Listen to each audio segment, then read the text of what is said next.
Guys, welcome back to some more AFK Arena. Today we're over on the YouTube account and the patch is up, which means the new Thrilling Voyage is up with the Mayhem. Now I'm going to run through some teams in here, see if we can get this thing done, guys. Now overall, it seems some of the teams are very meta specific, which is cool. So the first one looking at Ulna Scarlet with Damon. So we know this is a campaign formation that is actually used quite a bit, and these heroes are relatively easy to build. Now in here, they are also running Oden and they are running Pharrell. Again, you could put a couple fillers in here for the crowd control aspect, but we're gonna run the Owl in here and see exactly what we're gonna do. Now remember guys, the challenge goals will change as you go through here. So again, this is gonna be a basic team and I'm gonna go through all of the teams. There's been a couple guides, there's been a couple different formations. Similar to what we did last time with the video, guys, is I'm gonna put up the video showing the teams that I ran it through here. If you find additional teams that work within here, go ahead and put them in the comments below so we can kind of make a maps where players can actually look through, read through, and see what other formations work. Because here, again, a lot of it is also going to be very dependent on the heroes you have. Because if you don't have, let's say, a Ulna Scarlet combination in here, you might have to go with a completely different variation. Now, players have also said that some of the old teams we've seen last time, like the Brutus Alberto team, works incredibly well in here, just as good as some of the teams that I'm using here. But again, Brutus, the Awakened Heroes are of course going to do incredibly well in this game mode. Getting to stage 4, guys, it is going to be the exact same formation that we're running in here. And again, it seems like the Brutus team is going to work in here. The Ulna Scarlet team is going to work in here. There are a couple variations on the key stages going forward, which I wanted to go over. There we go. So we're getting our stars here, getting a lot of diamonds out of here as well, which I absolutely love. Now, of course, Ulna Scarlet, Ulna has to have the 9 of 9 furniture, guys. That is what gives Scarlet the immunity. You can actually see it right there. Giving him the immunity to buy him time to get the skeleton minions up, which makes this work perfectly. Normally you'd have a support hero in the back, but not a big requirement. And you also see now we are getting a rising battle. All damage done by allies is increased by 1% every second up to 50 seconds. That is right, guys. You're going to get a pretty good damage boost in here every second that you're alive. Now remember, Oden scales over time. Combined with the buff that they're giving us to scale over time, it's a pretty strong combination in there. Now getting into stage 7, guys. Now stage 7, they're using Scarlet Ulna. So we've seen, again, this variation before. Joan, Rowan, Scarlet. We're going to put Joan in here. Joan of Arc, Rowan, and Scarlet. So this is actually going to pull everybody together in this formation right there, Scarlet. And they're using actually Talisman in this one, or Talisman in this one. So we know Joan or Scarlet, of course, guys, gonna just put out an incredible amount of damage. Once she ults, it's kind of broken with the amount of damage she puts out, guys. And you can see it right there with the rain. Literally took it down to the very last hero. And I think we can run this 4 different factions was the big one with this one, guys. With the debuffs, you have to pay attention. This one, the feeble body physical damage received by the hero by 95%, which means we don't want to use physical heroes. We want to use some of the mage heroes. So again, we have Scarlet, we have Scarlet in this formation. That is what we want to build. That is who we want to use in here because the physical damage is going to be super nerfed. Scarlet, again, does enough damage, guys. I know it is a little bit RNG with Scarlet, but we have Joan in here for the buffs. We have Rowan in here to allow us to actually ult faster, which I love. Boom, ult number 2 just burns it right down, guys. She puts out so much damage so very fast. Stage 9, again, have the exact same debuffs. And Fane is keeping the heroes right on the back line. You can see at this point, guys, the heroes are a plus 30 signature item, and they also do have furniture. That's another kind of big one in here. Now, of course, with Joan being maxed out, you'll see little blue lights that are actually shooting down. That is the damage and the stun that she has. She does have that crowd control aspect in there, which works incredibly well. in these game modes, because we're getting the heroes and they're relatively built, which I like. All right, never thought you'd be here. Still want to mine this place. And we have more of us coming in. So this one, as we get into stage 10, Merlin Alberto. So this is going to be another change. And definitely 2 heroes that you should have. So we have Merlin and Alberto. And then they're running Merlin Alberto, Ainz, Joan, and Leonardo. So Ainz make a presence. Joan and Leonardo. Ainz, Joan, Leonardo. And then they're still running Talisman in here, guys. Which, of course, still focused on the physical in this one. We want to make sure that you're utilizing casters in here. If you don't have a built Ainz, I'm sure Scarlet would work, again, with some variations that we are running. Just got to get the crowd control, and getting Ainz to ult is really the big thing here. Like we normally see with the Ainz comps, it is imperative to get Ainz to ult.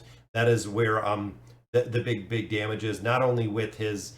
I'm even drawing a blank on the all life is death, or the goal of life is death. I think that's the ability that cuts their hit points down. But even running the awakened version of Aziz in here, guys, on the enemy team, there we go. Win with 3 celestial hypogean dimensionals. So very similar to what we see in the Misty Valley going through here. And our next stage is 13. I'm going to stay with this because, again, we still have those same buffs.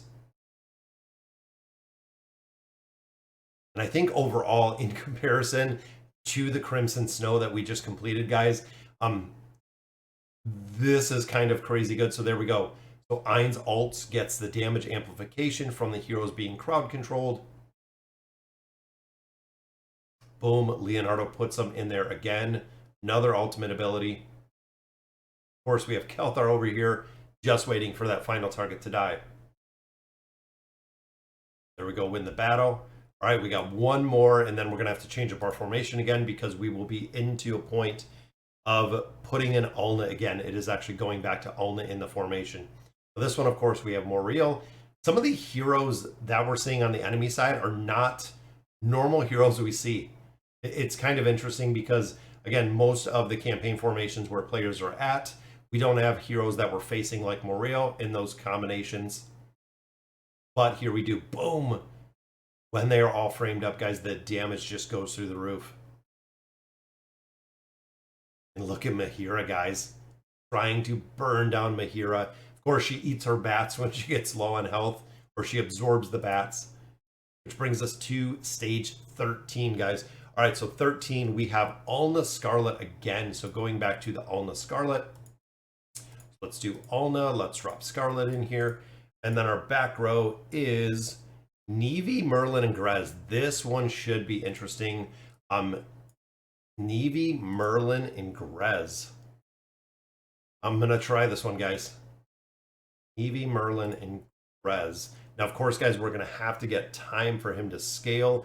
Still utilizing the Talisman. This one I'm a little bit worried about because of Neve. I really don't have Neve built, guys. But I'm hoping, again, Neve, when she gets built up, she will remove the debuffs, which I think this one, I think I'm going to be missing some of that aspect. But I'm hoping the power that we bring with Scarlet is going to be able to kind of override it, as well as Grez. Grez, of course, being another very, very strong hero, guys, that puts out a lot of damage. I think we're going to get it there. This is already, what, 13? Boom, there we go. 5 different factions. That's the big thing. Also 60 seconds. Again, Scarlet can bring the damage, guys. That is why we do bring them. And I believe the debuffs are the same. Yep, still physical resistance. So Brutus might not work very well in here because of that physical resistance. You're going to have to put a lot more magic into this, guys. So again, the Scarlets, the Ainz, heroes like that. Here comes the rain.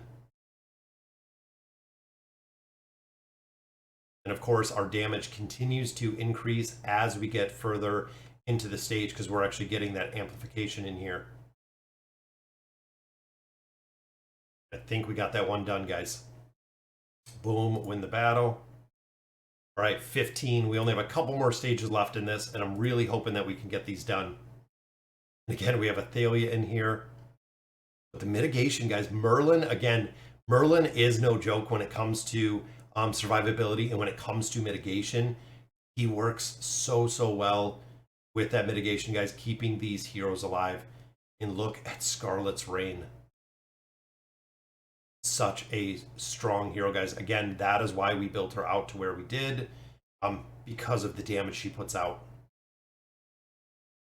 I know, again, some of it is kind of RNG damage, but we're still going to get this one done. Boom. So we even had the 45 seconds left there to spare. All right, guys, so stage number 16. Now, this one is running the Awakened Taline and Alberto. We got the Awakened version of Taline, which I just have built, guys. Alberto is in here as well. Then in the back, we have Merlin Joan Ines. Merlin Joan Ines. So let's drop Joan in here and drop Ines in here. And this one is actually still running the Talisman. We're still running it. And again, it is still the magical. Now remember, guys, even though Taline is a tank, she is intelligence based, so this should work out pretty well. And of course, we have to deal with Zorath. Zorath is the absolute hero that I dislike in AFK Arena. Because battles like this, if you don't kill Zorath first, you have to fight Zorath again. You have to fight the entire battle again, which of course we're going to see here for the second time. I really don't like the fact that you have to do it again. And a lot of times when you do it the second time, you don't win. I found that a lot, that you actually will get a defeat on the second time when he comes back. But I think we're going to be able to get this one down. Again, Zorath goes and hides. Have to wait for him to reappear. But there is stage. Look at that. 3 enemies using the same hero, which of course in this case was Ines, really pushing the damage in there. I'm going to see, we have a couple more stages left, guys, and we will be done with these chapters, or with this game mode. Now, also remember, guys, with the patch is the Crimson Snow was nerfed. So they did adjust some of the difficulty with the Crimson Snow. It should make it easier to go in there and actually finish the game mode because of the nerfs that we've seen in there. This one, it doesn't seem like we're doing a lot of damage down here, guys, because of the healing aspect over here. We need to take down a target, and when we do, there we go. Rest of the team just folds, guys. As soon as we get one target and the damage can actually switch to another target, you've seen right there, guys, the team literally just folded in that one. There we go. Mitigation is up. Talisman's got the ultimate abilities going on. And I like Talisman. Talisman seems like works pretty well overall. But even there, guys, look at Ines' ult. I know the damage mitigation is still there for the enemy team, but even like an early ult does nothing. It does almost nothing until we get to the point of being able to actually get enough attack to take down some of these targets. The ult from Ines did almost nothing. There we go, guys. 1, 2, 3 targets drop. There's 4 and 5. Getting that stage done, bringing us to the final stage. You were saying something about our treasure. All right, so this one has the same magical damage received by enemies is reduced by 100%. So now we're going out of the magical damage, guys. This one, we're looking at Alberto and the Awakened version of Brutus, Athalia, Merlin, and Ezio. So we're going to do Athalia, Merlin, and I'm going to do Ezio in here. Now, we know, guys, Brutus and Ezio together work incredibly well. I'm going to drop our wing line in here. The reason is Brutus can work them down to get them low. Ezio is the finisher in here for our final stage, guys, to try to get this done. There's Ezio's ult. See, we can't have Ezio go down. A lot of players were saying that this stage was a pretty high RNG aspect in here, which it looks like that's what we're kind of seeing, but we still might be able to get this one done. Might just have to get the 3 stars. Ezio, 45 seconds. See, we got to get Ezio alive. Again, they're not static, meaning that it might take a couple of attempts to get this done. But again, looking through our formations, this is teams that got it done. So we want to make sure we want to stick to these teams because these are teams that did get these stages done, guys. And again, if you have the heroes, it's going to be easier to get through here. See, Alberto went down, but I think we can still do this. With Ezio up. See, 45 seconds. Kill at least 4 heroes with the same.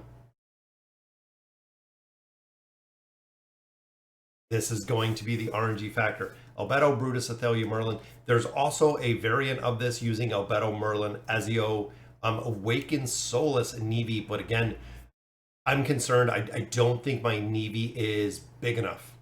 I don't think my Nevi is big enough. And I don't know what Audrey was doing up there. But she was almost like off the map for a little bit. Which, I mean, that's only all heroes alive. It's going to be some RNG, guys. Again, this is going to be the RNG factor in here. I feel like if I had a stronger Merlin in here, this might be a little bit easier with a higher level Merlin. Or if we can take out some of these targets. Right there, we pulled Athalia in. Or we pulled Leica in. I believe that did it. 4 heroes with the same. What are we at? I think we're at 2 stars. We have to get 3. So that time we did pull Leica in with Brutus, which was good. Just gonna again have to get this RNG down. Really, really heavy RNG factor. Gotta get the Brutus alt. See, that time it didn't pull in Leica early. That's okay, because there's the mitigation. Boom, taking out the rest of the targets. Got the alt with the bleed. See, Athalia went down. We're getting there. We're just going to have to get the RNG to work. Again, let's look at the other teams. So they had Alberto and Merlin. So again, a very similar one. Ezio with the Awakened version of Solus and Nevi. I want to try this one a couple times. Again, I feel like with the RNG aspect, guys, we can get this done. But if you know any, see, I don't have Nevi built up that high. I feel like with some RNG, we're going to be able to get this done. We're just going to need Brutus to take all the heroes, or Ezio to actually kill all of the heroes.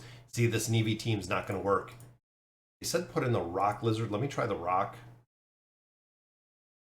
I wonder if that is going to offset with the shield difference. See, I don't think my Nevi team is going to do it. I'm going to have to go back to the original Brutus team, guys. But all right, I'm going to sit here and I'm going to try to get this done with the RNG aspect. Like I said before, guys, put your teams down in the bottom that you are using for the Mind Mayhem, so we can kind of get a collective of the teams that are working for different boss stages in here. Let me know in the comments what you guys think. And as always, thank you guys for watching.